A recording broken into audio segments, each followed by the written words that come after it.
Hello everyone, আসসালামু আলাইকুম। আশা করি আপনারা সকলেই ভালো আছেন। আলহামদুলিল্লাহ, আপনাদের দোয়া এবং ভালোবাসায় আমিও অনেক বেশি ভালো আছি। আর আজকে যাচ্ছি হচ্ছে আমার বিজিবির একটা মাঠ পড়েছে ঢাকা পিলখানাতে, তো ওইখানে যাচ্ছি এবং এখন আছি হচ্ছে ফেরি পার হয়ে যাব, তো যে কারণে ফেরিঘাটের দিকে আগাচ্ছি। দেখতে পাচ্ছেন আশেপাশের ভিউগুলা। এটাই হচ্ছে আমি একা একাই যাচ্ছি এবং গাড়ি একটা ব্যাগ বাঁধিয়ে।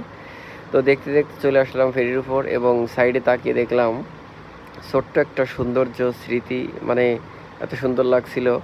আর এই সাইডে অন্যরা যাচ্ছে এবং নীরব সমুদ্রের মাঝখানে কোনো ঢেউ নেই, কোনো কিচ্ছু নেই। নীরব সমুদ্রের মাঝখানে আরেকটা জাহাজ যাচ্ছে, সেটাকে ভিডিও করলাম। এবং দেখেন এই যে সমুদ্রটা কত সুন্দর, মানে দেখতে মানে চোখ জুড়ানোর মতো।